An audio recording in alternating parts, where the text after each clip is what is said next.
Well. Firstly, let me clear this misconception. We are not focusing on a T20I. It's supposed to be an ODI. We all thought that perhaps we may come to you by around 5-ish, 5:30-ish, because normally you have to take about 3.5 hours to bowl 50 overs. Normally 3.5 to 4 hours. But no, at one point, South Africa were not even looking like lasting 20 overs. The lower order somehow got them about 7-8 overs extra, and that's why there is our lion from Punjab, Arshdeep Singh. What a fantastic bowling performance. He and Avesh Khan combined in tandem. 10 overs, 5 for 37. Maiden 5-wicket haul for Arshdeep Singh. 4 for 27 by Avesh Khan. He could have gotten his 5-wicket haul had that ball just not missed. You needed one more coat of varnish on that leg stump. It could have hit it. So, 4 for 27, a combined bowling spell of 18 overs, 9 for 64. 9 for 64, 18 overs, 3 maidens, 9 for 64. And South Africa, who have a very good record when it comes to the pink ODI. I think they have rarely lost a pink ODI. That 400 AB de Villiers fastest. Yeah, fastest was, yeah. Yes, AB de Villiers fastest. And also South Africa's one win in that 5-1 decimation that they had in 2017-18 under Virat Kohli came at Johannesburg in the pink ODI. So, Arshdeep Singh's 5 wickets, Avesh Khan's 4 wickets, South Africa have been bundled out for an absolutely woeful 116. On this particular flat deck, it is not going to trouble India one bit. And India, in KL Rahul's captaincy, if you look at it, the redemption story is beginning well, because last time he lost 3-0. Here, he may win the first game, and there is not such a big turnaround for the 2 games. Remember, 19th, you have a game at Kepaherha, 21st at Boland Park, Pal. And that's why this loss, the nature of this loss, will really hurt South Africa if it happens, because the highest partnership was 39. The next highest for the 9th wicket was 28. Rest everybody just wilted under the onslaught that Arshdeep Singh had. First over of his, 2 wickets.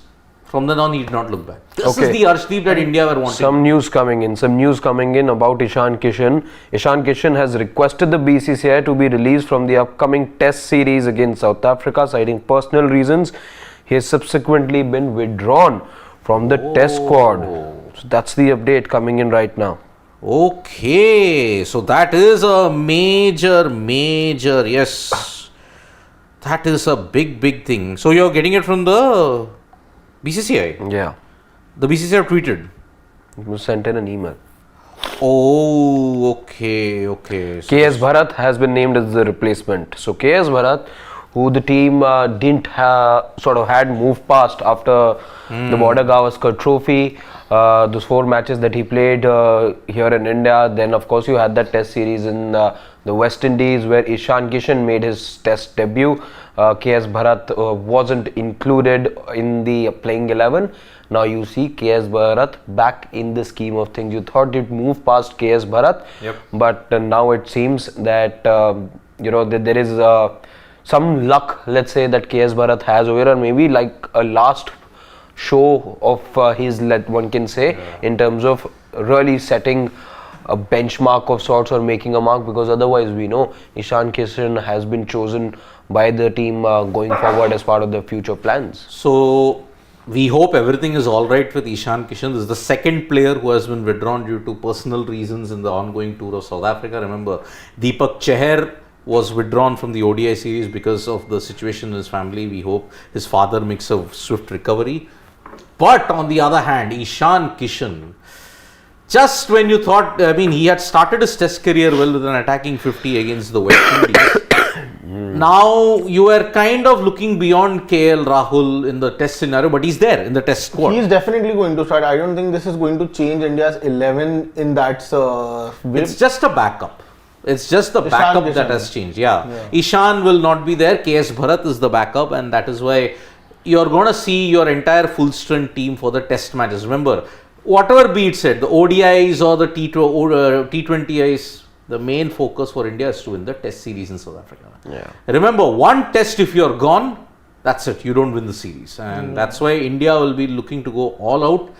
But yes, we feel bad for Deepak Chair because he's been caught out so many times. Injuries, now this personal form, and now this issue that is there with his family. Now Ishan Kishan, remember, he was in good form, didn't play in the T20Is against Australia, the 3 T20Is, and then these 2 matches in Australia against South Africa.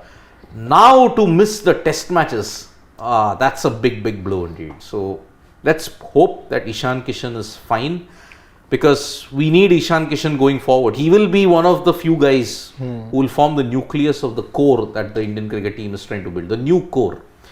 So yeah, that's the bit. We'll get you an update on as much as happening in that sense. But unbelievably, Arshdeep Singh is the first Indian pacer to take a 5-wicket haul in South Africa.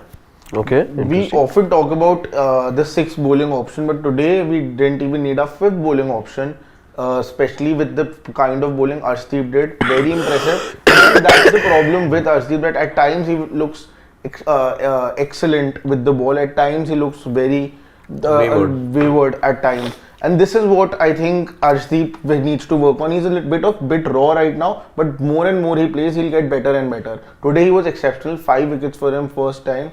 This will give him a lot of confidence, and he also gives that left arm fast bowling option to you. Yep. I mean, look at it. He was getting in swing. The one thing that was missing from his arsenal was that in swing. But he's getting it at 130, 135. It can be deadly. But for me, see, this ball that he bowled, I think, just go up, Shwam, slightly. The ball that he bowled, I think for me, the ball of the day was to Aiden Markram. Yeah. Coming back in late from a good length and just clipping the top off. Oh no, I'm talking about, just go up a bit more. I think, Siddharth, you're talking. Oh, I'm talking about Reza Hendricks. Yeah. The ball to Reza Hendricks was top notch because got it to land on a good length, just came back in top of the leg bail. Yeah. It's a deadly delivery for any kind of left hand. And again, Rassi van der Dussen, look at it, late in swing, trapped him in front. Again, Heinrich Klaassen. No, I'm not talking about Reza, I'm talking about Heinrich Klaassen. Klaassen's delivery, that spooked South Africa. And Avesh later on following up with a brilliant delivery to Aiden Markram. I mean, he dragged it back onto the stumps. But the delivery to Vian Mulder, late out swing. And the wicket has also looked a little spongy as far as the bounce is concerned, because it's stopping a little bit and then having that tennis ball bounce off the wicket also. And Arshdeep especially, the ball has swung very late. That is something that has helped him getting these wickets. That's the thing, late swing. Yeah. And look at that ball to Klaassen. It needed a class delivery to dismiss a dangerous Heinrich Klaassen. And that's why getting rid of South Africa's experienced middle order. I mean, if you look at the openers, Tony De Zorzi has hardly played in the internationals. Neither is he there in the SA20 also. So Reza Hendricks again in out of the team. Rassi, Aiden, Heinrich, David Miller. That is your core middle order. Dismantling them, out of which 2 Avesh, 2 Arshdeep in tandem. Seriously, was excellent work from those duo. And Avesh getting late swing is also a welcome sight, because if you looked at it, Avesh kind of lost that mojo in the fag end of 2021. Struggled in 2022, had a fever, went out of the Asia Cup, didn't make it to the cut for the ODIs. And that's why now this performance towards the fag end, it's gotten everybody talking. Definitely. So everybody tried. Feklugueo tried to hang in there, tried to get some big hits, worked. And unfortunately, he just didn't have enough support. I mean, 33, the highest score coming from a number 8. That is the problem that South Africa have had. So Reza Hendricks, I mean, when you were 3 for 2, game over. But credit must, of course, like you said, be given to the Indian bowlers. But I think the South African batters also didn't help themselves much, because you look at Reza Hendricks.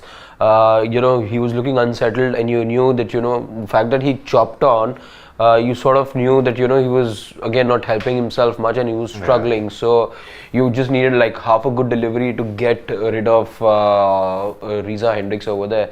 Otherwise, as well, Markram dragged even back. Klaassen, like you said, the delivery was very good, but the fact that his feet were just rooted, if you see, again, not good batting that way. Your feet can't be so rooted, of course. So especially if you're playing in swingers, you won't, you won't be able to get out of that situation if your feet don't move. So again, poor batting also, I would say. Exceptional bowling, and today again this Indian team put in the kind of performance that as a bowling unit you saw them do at the World Cup as well. Complete domination, and today in many ways, while I was watching the match, I was taken back to our World Cup performances as well, where South Africa, by the way, were one of the two teams. I think 83 is what they were dismissed for. So yeah, the second team that India had dismissed for a sub 100 total. I mean, if you think India only do this to Sri Lanka, 50 and 55, well, 83 and 116, it doesn't speak much. It doesn't speak much about how South Africa's confidence is at an all-time. I mean, look at, Markram, late on the stroke, dragged it back onto the stumps. You look at Miller, bad shot. I mean, he lured him for the drive. Miller fell hook, line and sinker. Keshav Maharaj, by the way, won in South Africa that game against Pakistan. Bad shot. Yeah, even I think so that more than great, exceptional bowling was definitely exceptional, but I think a lot of part is also played by the batsmen who have played terrible shots. Also, later on, what I felt is that Avesh and Arshdeep did not go for those Yorkers to clean up the short balls and Yorkers to clean up the tail. That is something that was lacking a lot, because you cannot go and bowl good length deliveries to them because they are out there to swing the bats. You saw in the last over Arshdeep bowled 3 or 2, if I'm not wrong, 2 edges going past his bat. That is something, if he would have gone for a short delivery or a Yorker, would have helped. It's not going to change the result definitely, but later on, moving ahead, that is something that could be a problem. Look, I mean, let's look at each of the shots. Reza Hendricks, misjudgment. Tony Desorsi, horrible shot. I mean, pull shot, just top edged it. Then if you have to look at it, Van der Dusen kind of awkward technique. Avesh Khan getting rid of Aiden Markram again, late on the stroke. Vian Mulder, totally beaten by pace. David Miller, bad shot. Keshav Maharaj, bad shot. Only if you have to look at it, I mean, again, Andile Feklukweo, bad shot, but he was also running out of partners. The only good ball went to Hendrik Klaassen. So 9 out of the 10 dismissals that you look at it, bad shot from Reza, bad shot on Tony Desorsi, and if you have to look at it, Rassi, you may say 50-50, got a very good ball, and that's why you wicket first ball. Can't help that guy. I mean, his feet are not moving, his things are not moving. What do you do in that sense? Only Klaassen got a peach of a delivery. And I don't think the way they batted, no movement, no intent in that sorts to play the deliveries right. It felt like for them the series is irrelevant. It might be, but you don't play the way South Africa didn't look the side they actually were a couple of weeks back at all. Look, South Africa, look at who are all not there. You don't have a Quinton de Kock, who was one of your key guys in that World Cup campaign, started off with 2 centuries. He is not there. He's not going to be there for South Africa anymore. Now, if you look at all the other guys, Van der Dusen, Markram, Klaassen, Miller, they failed even in the World Cup against India. Was it Miller who got out pulling the ball? No, Miller went for a drive. Who got out while Tony Desorsi. Yeah. Desorsi played a pull shot, that but was unfortunately, nothing short. Nothing top edged it, and that's why you see it wasn't a ball to pull though. South Africa's woes began when their middle order started to falter. You look at their progression, they lost to India, they won against Afghanistan somehow by the barest of margins, but look at the semi-final against Australia. Only David Miller hit a century, rest all just folded up. Poor technique, and that too, Australia exploited the conditions much better. They put up a good fight although, but again, look, you're not going to get massive benefits from the South African top order. The top order needs to fire. The top order is not fired. South Africa have always struggled. That is why when Temba Bavuma comes back, if he comes back that is, will South Africa's batting be bolstered? Remember, he didn't have a good World Cup also. In fact, last few months with the bat haven't been great for him. Reza Hendricks, by the way, who more often than not bats when he's not there, apart from that one match in which he decimated the Indian bowlers and just finished things off in the power play itself, has not been the most consistent batter as well. He gives you even in those T20s, I'm saying, besides that one match in which he finished things off, otherwise he's not had a lot of runs. The ODI World Cup, though, he did cash in on the couple of opportunities, but otherwise you expect a little more consistency, especially from Reza Hendricks. And today, call it an experience or whatever, you could see that he was, the way he was moving, he was always very underconfident. They were uninterested. I mean, see, how can a team, I'll just say this one thing for people who are saying they're playing listless cricket, they're playing disinterested cricket. Disinterested and listless, I'll tell you one thing, these are very sweeping statements. Look, whenever you step out onto the field, you want to play for your country. See, fatigue factor will be there. Fatigue, but both teams may be fatigued. I mean, South Africa even more so are less fatigued. India, after 4 days, after the World Cup loss, played a 5-match T20I series. Then within 6 days they come to South Africa. The series is drawn 1-1. South Africa are fresh out of not having played anything after November 15th or 16th, sorry. Yeah. They got a break, 25-day break. Most of your seniors are not there. Rabada is going to play directly in the tests. You may have Gerald Katsia, Marco Janssen all play in the tests. So that's a 1 month break. Yeah, I do understand what you're saying. It just shows that your talent pool is not there. No, but they also seem, why I'm using the word disinterested, because there was no kind of, everyone sort of got out the same way. It was very clear that it is, the ball is swinging quite bit, but no, there was no kind of footwork. They were not trying to move, not trying to stand out of the crease. No, there was no sort of intent. In the case of Rassie van der Dussen, you don't expect these first ball. I mean, let us be very honest. I mean, Rassie van der Dussen, first ball, he's a very good player. I mean, he averages over 60 if I'm not wrong. He's done something right. But Arshdeep to have gotten the ball to swing back in and that pace, 135 kmph swinging back in is a nightmare. I mean, imagine a Mitchell Stark swinging it at least 10 kmph or 15 kmph quicker. Coming back in, it's a nightmare. Even if you're the most accomplished batter, it is a difficult thing. As I said, Tony De Zorzi, David Miller, Aiden Markram, these three guys need to curse themselves for the way how they got out. It was nothing short. Exactly. I mean, yes, especially Miller, a guy who's had over a decade of experience, just goes for a drive. The trap is laid, which shows even good batters can get out to best laid out traps. That's why cricket is such a great equalizer. Not one day you can be on top. Even Don Bradman in his final testings got out for a duck, but he had a weakness. He had a weakness against leg spin. And he had a weakness against those sticky dogs. You know what was the sticky dogs? In that era, pitches would remain totally uncovered when the rain would come. After that, to manual draining and all that kind of a thing, there would be crusts, ridges, cracks would open up. When the ball would land on that, one would shoot through your nose, the other would just keep as low as your shin. Bradman never performed well in that. But on all the other things, he was an absolute genius. That's why his records will never be broken. He was better than others. But he got out for a duck in his final innings. Had he just scored 4 runs, sealed, Bradman would have ended his career with an average of 100. But 99.94, the greatest average that ever was. That's the thing. Will be. And it will be. No one's breaking that record. Although there is one guy who averages 112. But he played only one test match. Andy Guantamine for the West Indies. So, any good batter has his weakness. The in-swinging delivery from a left-hander at 135 kmph, that's a nightmare to begin with. So, that's why Arshdeep inspired spell. And remember, there was a video which Sports Today and we all did about Arshdeep saying, oh, I do not want to be the culprit if we lost the game. It was, I think, for the second T20I. Yeah, when he defended those runs, 11 runs. Or third T20I. No, second. Second, exactly. So, that culprit, look at what Arshdeep has had to go through because of the irrationality of certain sections of the fans.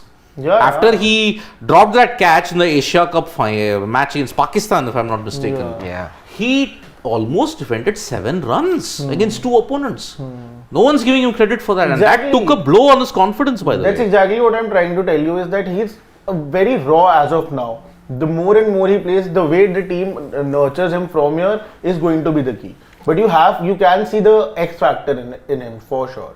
He is an X factor. I mean, see, when somebody can defend well in the death overs in the IPL, there has to be something good about him. But again, Arshdeep, the problem is in this Indian cricket team, his roles are totally changed. See, all his wickets come in the power play. He's not a death overs bowler in the Indian team. So to adjust to a new role takes time. For example, if I am in the job of producing content, but suddenly our team captain tells us you have to go into editing. Learn the editing software. I won't learn it overnight. It will take me some time. Arshdeep, similarly, to get used to the lens, the lines in the power play, and to get used to the lines and lens in the death overs will take time. And Arshdeep hasn't played that many ODIs, by the way. And he has done that consistently. He saving runs in the last overs in the IPL, we have seen it a couple of times. For India, we have seen it a couple of times. So he has done that consistently. If he can be consistent, and if he does it in white ball cricket, then India have luckily found a good bowler who can be not a backup to Bumrah, but a backup to Mohammad Shami. Why just a backup? He could just be your third pacer also. I'm assuming our bowlers like Siraj and Shami play another 2 years. Yep. Siraj more, Shami another 2 years. Maybe. Only thing that keeps him above a Siraj for me is that he gives that different variation of the left arm fast bowling and also the depth. I mean, India's best years came when you had left-handers there. I mean, look at a Zahir, look at a Nehra. All those good old days, you had Zahir knocking you back with all the variations possible. Knuckle ball, a yorker, a swinging delivery.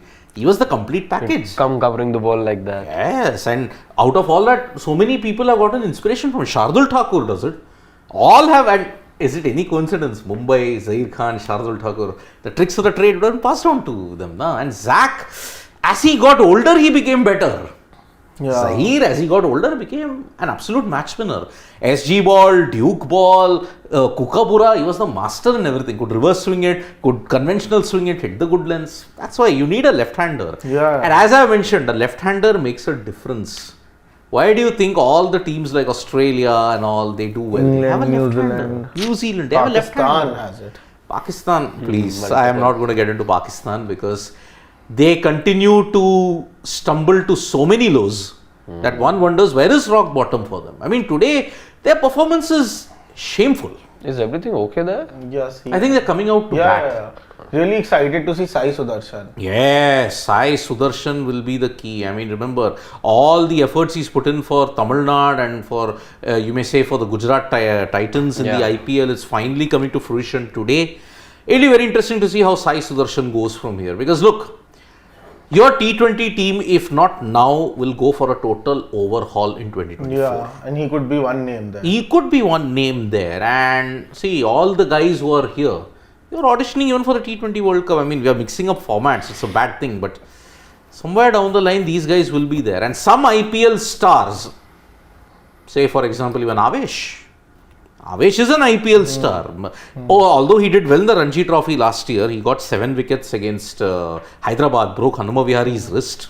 He does have pace, he does have things, but then he's very inconsistent. Very inconsistent. And that's why.